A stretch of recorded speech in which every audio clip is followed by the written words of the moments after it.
Dans quelques minutes, je reçois Amédée Adélaïde, président fondateur du CSLR, Cohésion sociale et liberté républicaine, un mouvement né au plus fort de la grève du LKP, dans le but d'accroître son audience et d'être en mesure de mieux agir auprès des pouvoirs publics. Son conseil d'administration vient de décider de créer des comités dans les différentes régions de France hexagonale et d'outre-mer. Le premier comité mis en place est à Paris. Nous le retrouvons juste après la revue de la presse de l'Outre-mer avec Anastasie Mengué. La revue de presse de l'Outre-mer. Malika Ménard, Miss Normandie, couronnée Miss France 2010. C'est la fin du rêve pour les autres Miss, nous dit France Antilles. 37 Miss régionales au total. Les départements de l'Outre-mer étaient comme d'habitude dignement représentés. Si dans les autres départements on fait montre de fair play, ce n'est pas le cas en Martinique où on crie à l'injustice. Le journal nous révèle que Cindy Chénière aurait été éliminée juste pour avoir refusé d'enlever ses extensions. Par conséquent, la région lui réserve tout de même un accueil chaleureux en tant que Miss François et Miss Martinique. Le destin de la planète au cœur de la conférence de Copenhague qui débute aujourd'hui. On y parlera essentiellement du réchauffement climatique. Et oui, le GIR dit réchauffement bien sûr et même celui des convives s'il le faut. Le quotidien de la région raconte que les prostituées de la ville de Copenhague ne sont ni putes ni soumises.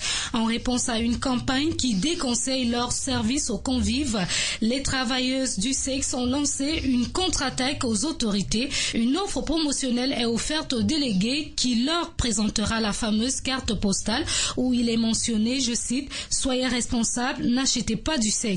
Pour ce faire donc, notre confrère dit qu'elles n'hésiteront pas à user de leurs armes les plus redoutables. Une autre conférence qui fait parler d'elle, c'est celle qui a réuni en Martinique les leaders syndicalistes ce vendredi. La deuxième conférence des syndicats anticolonialistes des colonies de France avait pour objectif de faire une synthèse des conflits sociaux depuis le début de l'année.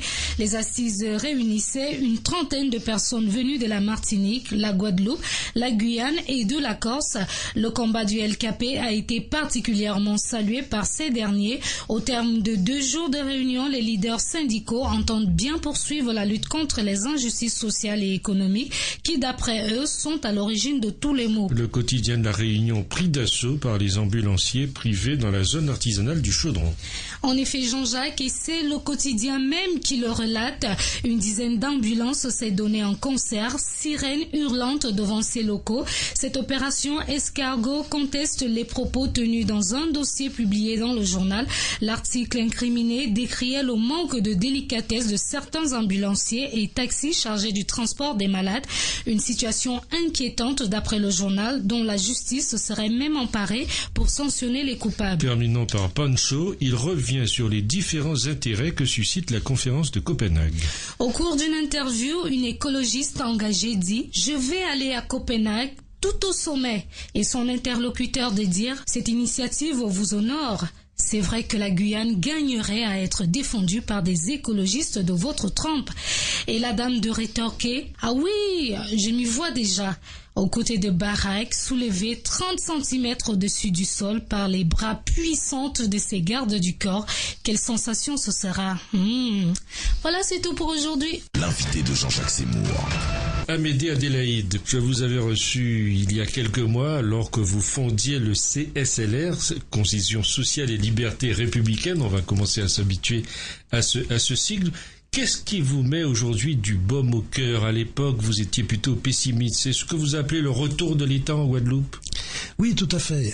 Notre association avait pour but, premièrement, de représenter la majorité silencieuse et deuxièmement, d'exercer des actions auprès du gouvernement pour que l'ordre républicain soit rétabli, c'est-à-dire, entre autres, la liberté de circuler, la liberté de travailler, la liberté d'emmener ses enfants à l'école, etc. Et ce qui nous réjouit, c'est que nous voyons qu'il y a de la part du gouvernement aujourd'hui une volonté de retour à cet ordre républicain. Donc qu'il y ait des mouvements de grève, qu'il y ait des mouvements de défilé dans les rues, Tout cela ne gêne absolument pas dans la mesure où c'est fait selon les règles de la République et en particulier sans agression envers la population, envers les commerçants que l'on obligeait, je vous rappelle, à fermer les rideaux pendant les manifestations du début de l'année. Et puis vous devez avoir aussi un autre motif de satisfaction, c'est que vous observez sur le terrain que les loups se mangent entre eux. Écoutez, ce qui nous intéresse, c'est vraiment que l'État fasse respecter l'ordre public. Après, c'est le jeu de la démocratie. Moi et mes amis du CSLR, ça ne nous gêne absolument pas qu'il y ait des Guadeloupéens ou d'autres qui pensent que l'Outre-mer ou la Guadeloupe serait mieux si elle était indépendante. C'est leur droit.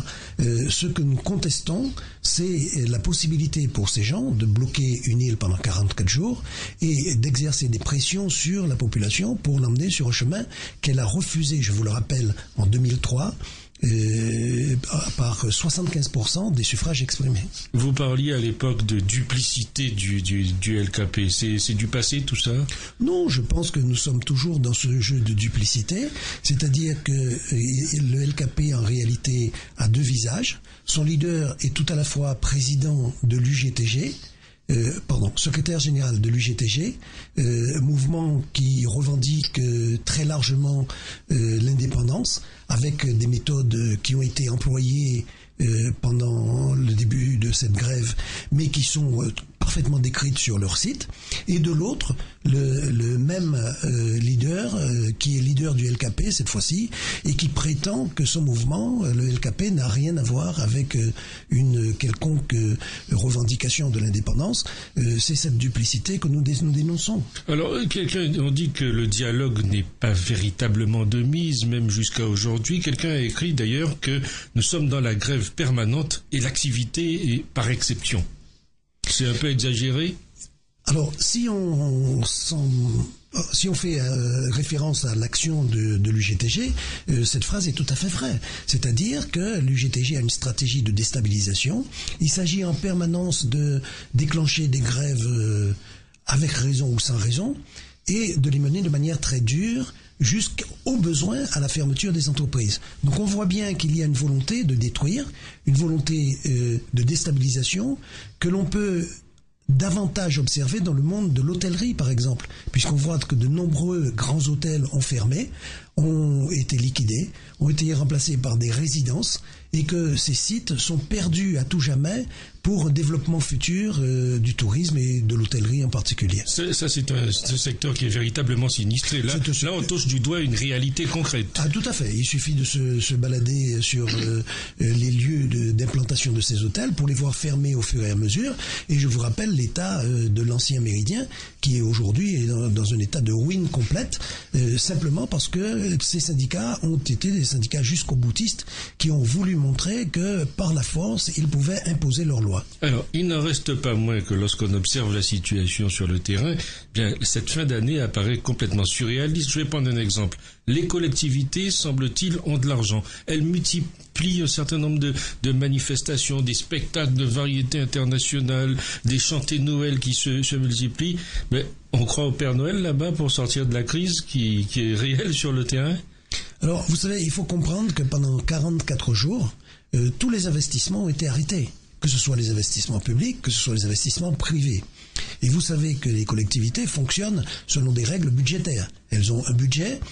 Si elles ne l'utilisent pas, elles perdent certains crédits qui viennent ou du gouvernement français ou de l'Europe le plus souvent.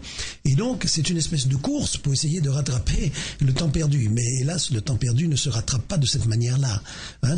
Et effectivement, bon, on peut se dire que cet argent-là serait mieux utilisé. Il faut comprendre aussi que vivre dans un pays où on a été empêché de sortir de chez soi pendant 44 jours, cela laisse des séquelles.